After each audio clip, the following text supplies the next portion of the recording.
Good morning everyone. आज है 25 सितंबर 2020 और 25 सितंबर से करंट अफेयर्स के जितने भी इंपॉर्टेंट क्वेश्चन बनेंगे उनको डिस्कस करेंगे डिटेल में इस वीडियो में। और प्रत्येक क्वेश्चन के साथ स्टैटिक जीके के इंपॉर्टेंट फैक्ट भी दिए जाएंगे जो कि वेरी इंपॉर्टेंट है, एग्जाम पॉइंट ऑफ व्यू से। तो इस वीडियो में द हिंदू न्यूज़पेपर और टाइम्स ऑफ इंडिया मैगजीन के सिलेक्टेड टॉप 10 क्वेश्चन है, तो वीडियो को लास्ट तक जरूर देखें। वीडियो के लास्ट में एक क्वेश्चन पूछा जाएगा जिसका आंसर आप कमेंट बॉक्स में जरूर बताएं। तो स्टार्ट करते हैं आज की करंट अफेयर। चलते हैं फर्स्ट क्वेश्चन पर। तो एक बार वीडियो को पूरा जरूर देखें, उसके बाद ही वीडियो को लाइक या डिसलाइक करें। फर्स्ट क्वेश्चन है आज का, हाल ही में एसर इंडिया के ब्रांड एम्बेसडर कौन बने? तो वेरी इंपॉर्टेंट है, ब्रांड एम्बेसडर वाला क्वेश्चन है। तो ये बने सोनू सूद। तो ये अभिनेता है सोनू सूद, यही है सोनू सूद। जो लैपटॉप आता है, एसर कंपनी का लैपटॉप आता है, उसी के ये ब्रांड एम्बेसडर बने एसर इंडिया। इसके ब्रांड एम्बेसडर बने सोनू सूद, यही है सोनू सूद। उसके अलावा एसर ये किस देश की कंपनी है? तो ये ताइवान की कंपनी है एसर। तो एसर इंडिया, इसके ब्रांड एम्बेसडर बने सोनू सूद। उसके अलावा सोनू सूद कुछ दिनों पहले गार्गो इंटरनेशनल इसके भी ब्रांड एम्बेसडर बने थे। उसके अलावा भी रिसेंटली जो ब्रांड एम्बेसडर बने रिवाइज करवाते हैं, सचिन तेंदुलकर अभी बने थे पेटीएम फर्स्ट गेम के ब्रांड एम्बेसडर बने थे। विराट कोहली बने थे ग्रेट लर्निंग, इसके ब्रांड एम्बेसडर।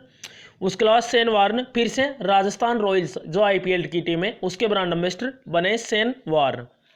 उसके अलावा हरभजन सिंह ये क्रिकेटर हैं, ये ई बाइक गो इसके ब्रांड एम्बेसडर बने थे बजाज एलियांज के बने थे आयुष्मान खुराना, बजाज एलियांज। उसके अलावा इस वीडियो में एक और क्वेश्चन है ब्रांड एम्बेसडर से रिलेटेड, तो वो भी बताएंगे आगे, वीडियो को अंत तक जरूर देखें। तो ये ब्रांड एम्बेसडर वाला क्वेश्चन है, वेरी इंपॉर्टेंट है, तो इसलिए ये रिवाइज करवा दिए पीछे के सारे ब्रांड एम्बेसडर। तो इस क्वेश्चन से इतनी जानकारी मिल जाती है। चलते हैं नेक्स्ट क्वेश्चन पर। तो वीडियो को लाइक एंड शेयर जरूर करें और चैनल को जरूर ही सब्सक्राइब कर लें जिससे कि सारे वीडियो आप तक पहुंच सके। नेक्स्ट क्वेश्चन है, हाल ही में मोक्ष कलश योजना 2020 किस राज्य सरकार ने लॉन्च किए हैं? तो ये लॉन्च किए हैं राजस्थान गवर्नमेंट ने। तो राजस्थान गवर्नमेंट ने अभी मोक्ष कलश योजना 2020 लॉन्च की है। तो ये योजना क्या है? तो जैसे किसी का निधन हो जाता है तो जो अपने परिजन है उनके जो निधन हो जाता है तो उनकी जो अस्थियां होती हैं उनको गंगा में प्रवाहित करने के लिए हरिद्वार जाना पड़ता है। तो गंगा में प्रवाहित करने के लिए हरिद्वार जाना पड़ता है। तो इसी के लिए जो राजस्थान राज्य पथ परिवहन निगम है उसने बसों में निःशुल्क यात्रा की सुविधा उपलब्ध कराने के लिए ये योजना। तो जब भी अपने परिजनों की अस्थियां लेकर हरिद्वार में गंगा में प्रवाहित करवाने के लिए ले जाते हैं तो उसमें निःशुल्क बस यात्रा करने के लिए ये मोक्ष कलश योजना 2020। तो उनको निःशुल्क यात्रा प्रोवाइड की जाएगी। तो ये है चीफ मिनिस्टर अशोक गहलोत राजस्थान के। तो मैप में देखते हैं राजस्थान को, ये रहा मैप में राजस्थान की कैपिटल है जयपुर। चीफ मिनिस्टर है अशोक गहलोत और गवर्नर है यहाँ के कलराज मिश्र यानी राज्यपाल गवर्नर। उसके अलावा चीफ जस्टिस है यहाँ के इंद्रजीत मोहंती। उसके अलावा राजस्थान ने भी आयु एवं सेहत साथी ऐप भी लॉन्च किया था, प्योर फॉर श्योर अभियान शुरू किया था। उसके अलावा इंदिरा रसोई योजना, इसमें 8 रुपये में खाना दिया जाएगा। उसके अलावा स्माइल ई लर्निंग पहल भी शुरू की थी राजस्थान गवर्नमेंट ने। तो ये योजनाएं लॉन्च की हैं रिसेंटली। उसके अलावा रणथंभौर नेशनल पार्क है राजस्थान में, सरिस्का नेशनल पार्क है और डेजर्ट नेशनल पार्क। तो इंपॉर्टेंट नेशनल पार्क है राजस्थान से। तो इस क्वेश्चन से इतनी जानकारी मिल जाती है। चलते हैं नेक्स्ट क्वेश्चन पर।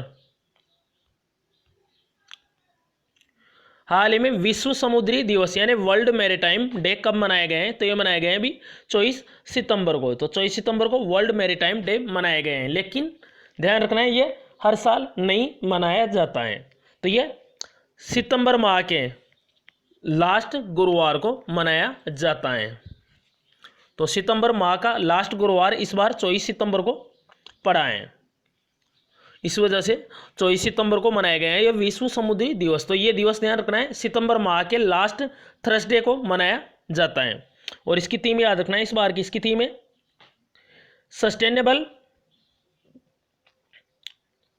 Sustainable shipping for a sustainable planet, ये इसकी थीम है। उसके अलावा ये तो वर्ल्ड मैरीटाइम डे है, एक नेशनल मैरीटाइम दिवस, मैरीटाइम डे यानी राष्ट्रीय समुद्री दिवस। तो ये मनाया जाता है हर साल 5 अप्रैल को मनाया जाता है राष्ट्रीय समुद्री दिवस। और इस बार की इसकी थीम भी यही थी, राष्ट्रीय समुद्री दिवस की भी यही थी theme, sustainable shipping for a sustainable planet. तो ये ध्यान रखना है।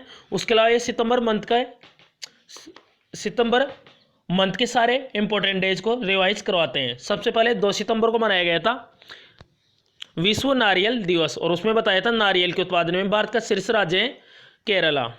उसके अलावा 5 सितंबर को 2 दिवस थे, एक शिक्षक दिवस था और एक अंतर्राष्ट्रीय चैरिटी दिवस। और उसके अलावा 7 सितंबर को पहली बार मनाया गया था नीले आसमान हेतु स्वच्छ वायु का दिवस, स्वच्छ वायु का अंतर्राष्ट्रीय दिवस। उसके अलावा 8 सितंबर को वेरी इंपॉर्टेंट दिवस था अंतर्राष्ट्रीय साक्षरता दिवस, और साक्षरता के मामले में केरल टॉप पे था 90.62% के साथ।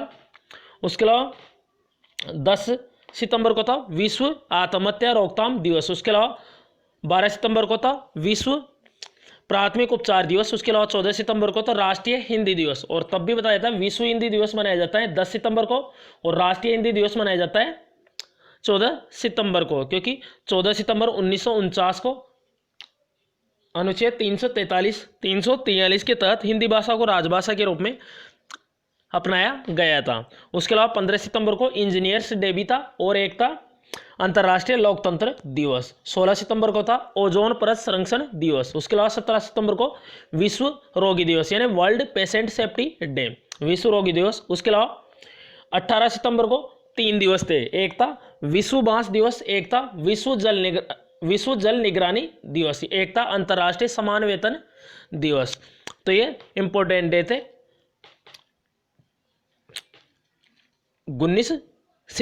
18 सितंबर को। उसके अलावा और भी इंपॉर्टेंट दिवस थे।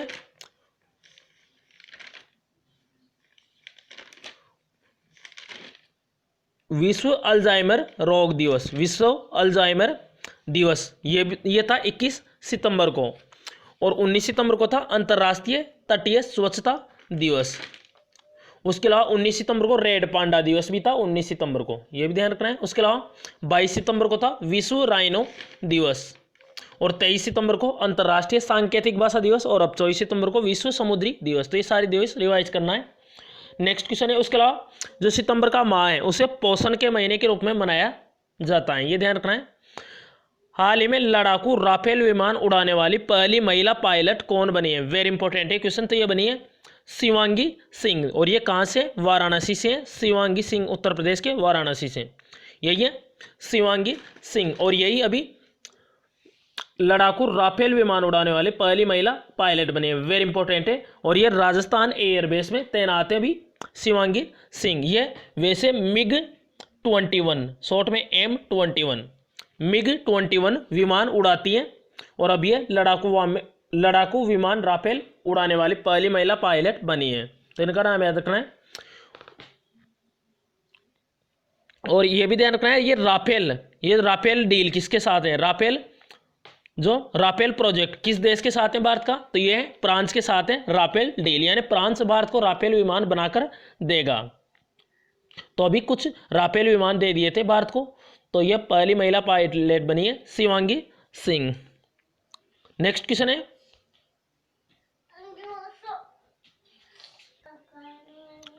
तो हाल ही में टाइम मैगजीन की 100 मोस्ट इन्फ्लुएंशियल पीपुल की 2020 की सूची में शामिल होने वाले एकमात्र भारतीय अभिनेता कौन बने हैं? तो ये बने आयुष्मान खुराना। तो अभिनेता आयुष्मान खुराना, तो ये भी टाइम मैगजीन की 100 मोस्ट इन्फ्लुएंशियल पीपुल 2020 की सूची जारी की गई है, तो उसमें शामिल होने वाले एकमात्र भारतीय अभिनेता की बात है, ये अभिनेता है एकमात्र।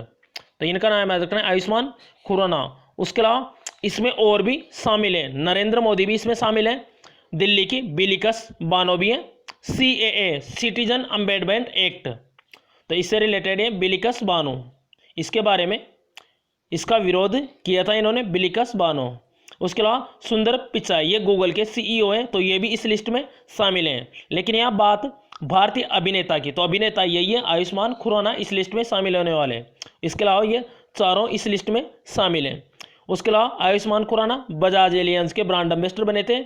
उसके अलावा अर्बन क्रूजर, ये टोयोटा किर्लोस्कर मोटर, इसका है अर्बन क्रूजर, इसके ब्रांड एम्बेसडर बने थे आयुष्मान खुराना। उसके अलावा यूनिसेफ के चिल्ड्रन राइट कैंपेन, इसका भी ब्रांड एम्बेसडर बने थे आयुष्मान खुराना।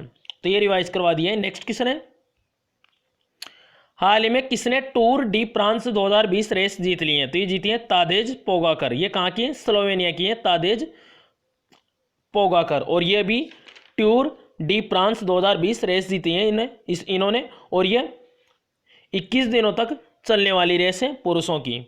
उसके अलावा ये पहले व्यक्ति बने जिन्होंने, स्लोवेनिया के ये पहले व्यक्ति बने हैं जिन्होंने ये रेस जीती है। तो नाम याद रखना है तादेज पोगाकर, स्लोवेनिया के हैं। नेक्स्ट क्वेश्चन है, हाल ही में भारत का दूसरा रॉकेट लॉन्च स्पॉट की स्थापना किस राज्य में की जाएगी? तो ये की जाएगी तमिलनाडु में। तो तमिलनाडु में की जाएगी इसकी स्थापना।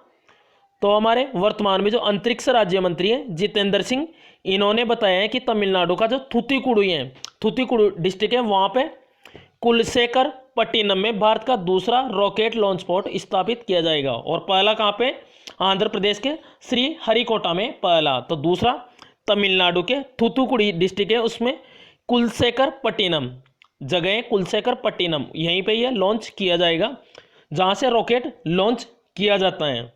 तो वहाँ अब ये तमिलनाडु में लॉन्च किया जाएगा इसकी स्थापना। तो तमिलनाडु को देखते हैं मैप में। तो ये है भारत का दूसरा रॉकेट लॉन्च पोर्ट। तो ये तमिलनाडु के थूथुकुडी में कुलशेखर पट्टिनम में लॉन्च किया जाएगा। तो ये रहा मैप में तमिलनाडु। तमिलनाडु की कैपिटल है चेन्नई। चीफ मिनिस्टर है एडापंडी के पलनीस्वामी और गवर्नर है बनवारीलाल पुरोहित। उसके अलावा इनको एडापंडी के पलनीस्वामी को पॉल हैरिस फेलो सम्मान से भी सम्मानित किया गया था इनको। उसके अलावा तमिलनाडु का जो तटीय प्रदेश है उसे बोलते हैं कोरोमंडल तट। तो जो उत्तर पूर्वी मानसून आता है यह ओनली कोरोमंडल तट यानी तमिलनाडु में वर्षा करवाता है। उसके अलावा जो दक्षिण पश्चिम मानसून आता है, अरब सागर का मानसून, तो यह पूरे भारत में वर्षा करवाता है। उसके अलावा सबसे पहले मानसून आता है मालाबार तट, केरल का जो तट है उसे बोलते हैं मालाबार तट। तो भारत में सबसे पहले मानसून आता है मालाबार तट पर।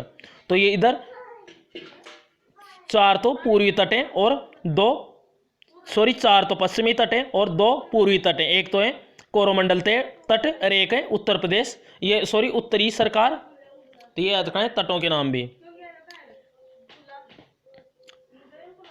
उसके अलावा बात करें तमिलनाडु की, तो मीनाक्षी मंदिर वेरी इंपॉर्टेंट है तमिलनाडु में। उसके अलावा Indira Gandhi national park, Mudumalai national park, ये भी इंपॉर्टेंट है तमिलनाडु से। उसके अलावा कल्पक्कम और कुंडनकुलम, ये न्यूक्लियर पावर प्लांट है तमिलनाडु में। और भी इंपॉर्टेंट किसने तमिलनाडु से। उसके अलावा चाय के उत्पादन में दक्षिण भारत का सबसे बड़ा चाय उत्पादक राज्य है तमिलनाडु। तो दक्षिण भारत में सबसे ज़्यादा चाय उत्पादित होती है तमिलनाडु में। उसके अलावा वैसे बात करें भारत में, तो भारत में असम में सर्वाधिक चाय उत्पादित होती है, लेकिन बात करें स्पेशल दक्षिण भारत की तो इसमें तमिलनाडु है टॉप पे। उसके अलावा पुलिकट झील है तमिलनाडु में। नेक्स्ट क्वेश्चन है, उसके अलावा तमिलनाडु अभी मछली उत्पादन में टॉप पे रहा था। CMFRI यानी सेंट्रल मराइन पीस रिसर्च इंस्टीट्यूट, इसकी रिपोर्ट आई थी, इसमें गुजरात को पीछे छोड़ा था मछली उत्पादन में। उसके अलावा तमिलनाडु मुद्रा योजना के तहत महिलाओं को ऋण देने के मामले में शीर्ष पे था। उसके अलावा RBI की रिपोर्ट के अनुसार बाजार कर्ज के मामले में भी तमिलनाडु टॉप पे था। तो ये याद रखना है तमिलनाडु से। नेक्स्ट क्वेश्चन है, हाल ही में किसे UNEP की क्षेत्रीय ब्रांड एम्बेसडर के रूप में नियुक्त किया गया है? तो ये नियुक्त किया गया है अभी कुशी चिंदालिया को। यही है कुशी चिंदालिया, और ये मात्र 17 साल की है। और कहाँ की है? सूरत कहाँ पे? गुजरात की सूरत की है कुशी चिंदालिया। और इन्हीं को ये भी UNEP की क्षेत्रीय एम्बेसडर के रूप में नियुक्त किया गया है। तो इनका नाम याद रखना है कुशी चिंदालिया। उसके अलावा दिया मिर्जा, ये UNEP की नेशनल राष्ट्रीय गुडविल एम्बेसडर हैं दिया मिर्जा। 2022 तक इनका कार्यकाल बढ़ाया गया था। अभी बात करें UNEP, United Nation environment programme, स्थापना 1972 में हुई थी। इसका हेडक्वार्टर नैरोबी कहाँ है? केन्या की कैपिटल है नैरोबी। उसके अलावा इसके अध्यक्ष हैं इंगर एंडरसन। हाल ही में ई चालान प्रणाली का उद्घाटन किस राज्य में किया गया है? तो ये किया गया है केरला में। ऑप्शन है करेक्ट है। तो केरल में ई चालान प्रणाली यानी कि जो ट्रैफिक है, जो ट्रैफिक है उसमें चालान से संबंधित जो भी शिकायतें हैं उनको हल करने के लिए ये ई चालान प्रणाली अब ये केरल ने शुरू की है। तो ये रहा मैप में केरल। कल भी बताया था अभी केरल के बारे में। भारत का पहला बायोमेडिकल पार्क स्थापित किया जाएगा केरल में। केरल की कैपिटल है तिरुवनंतपुरम। चीफ मिनिस्टर है पिनरई विजयन। तो इन्होंने ये भी ई चालान प्रणाली शुरू की है। उसके अलावा गवर्नर यानी राज्यपाल है यहाँ के आरिफ मोहम्मद खान। एक और बात बताते हैं, किसी भी राज्य का जो मुख्यमंत्री बनता है उनको शपथ कौन दिलाते हैं? उनको शपथ दिलाते हैं उस राज्य के राज्यपाल। ये ध्यान रखना है, वेरी इंपॉर्टेंट है। उसके अलावा मुख्यमंत्री की नियुक्ति कौन करता है? तो ये ध्यान रखना है, जो विधानसभा के जो सदस्य होते हैं वो मुख्यमंत्री को चुनते हैं। ये ध्यान रखना है। और लोकसभा का जो नेता होता है वो प्रधानमंत्री बनता है। विधानसभा का नेता बनता है मुख्यमंत्री। तो ये याद रखना है। उसके अलावा केरल के तट को तो मालाबार तट बताया था। उसके अलावा साक्षरता में शीर्ष पे रहा था भी 96.2% के साथ केरला। और सबसे लास्ट में था आंध्र प्रदेश। तो एनएसओ नेशनल स्टैटिस्टिक्स ऑफिस के अनुसार ये डाटा जारी किया था अंतर्राष्ट्रीय साक्षरता दिवस के अवसर पर 8 सितंबर को। उसके अलावा रबर, नारियल, काली मिर्च और जितने भी मसाले हैं उनमें केरल टॉप पे हैं उत्पादन में। पेरियार नेशनल पार्क, उसके अलावा पेरियार नदी भी है। साइलेंट वैली नेशनल पार्क, उसके अलावा साइलेंट वैली यानी शांत घाटी भी है केरला में। उसके अलावा वेरी इंपॉर्टेंट है सबरीमाला मंदिर। कहाँ पे? केरल में। अभी बताया था मीनाक्षी मंदिर तमिलनाडु में। तो याद रखना है। नेक्स्ट क्वेश्चन है और लास्ट क्वेश्चन है आज का। हाल ही में कहाँ पर नो मास्क नो सर्विस अभियान शुरू हुआ है? तो ये शुरू हुआ है राजस्थान के जोधपुर में। तो राजस्थान के जोधपुर में ये नो सर्विस नो मास्क ये अभियान शुरू हुआ है। तो इसमें कोरोना वायरस के बारे में जागरूकता फैलाने के लिए भी जोधपुर का जो जिला प्रशासन है उसने भी 22 सितंबर को ये नो मास्क नो सर्विस और उसके अलावा नो मास्क और नो एंट्री अभियान शुरू किया है। तो ये याद रखना है। अभी राजस्थान के बारे में बताया था वीडियो में। अब देखते हैं लास्ट वीडियो के क्वेश्चन का आंसर है। हाल ही में इटालियन ओपन 2020 में महिला एकल का खिताब किसने जीता था? तो इसका करेक्ट आंसर था सिमोन हालेप। तो बहुत सारे स्टूडेंट ने इसका आंसर कमेंट बॉक्स में बताएं, तो कमेंट बॉक्स में जरूर बताएं। उसके अलावा पुरुष एकल का खिताब जीता था इसमें नोवाक जोकोविच ने। तो इनका नाम याद रखना है, नोवाक जोकोविच ने जीता था इटालियन ओपन में पुरुष एकल का खिताब। अब आज का क्वेश्चन है आपके लिए, तो इसका कमेंट बॉक्स में जरूर आंसर बताएं। हाल ही में किसने किचन ऑफ ग्रेटिट्यूड नामक पुस्तक लिखी है? तो ये पुस्तक से रिलेटेड क्वेश्चन है। अगर आपने लास्ट वीडियो देखा होगा तो इसका आंसर आपको पता होगा। अगर आपने 24 सितंबर वाला कल वाला वीडियो देखा होगा तो इसका आंसर आपको पता होगा। तो कमेंट बॉक्स में ज़्यादा से ज़्यादा इसका आंसर बताएं। और अभी तक चैनल को सब्सक्राइब नहीं किया है तो चैनल को सब्सक्राइब करके बेल आइकन को जरूर दबाएं, जिससे कि सारे वीडियो आप तक पहुंच सके डेली करंट अफेयर के। तो इस चैनल से आपको निश्चित ही मदद मिलेगी। तो वीडियो को डेली जरूर देखें।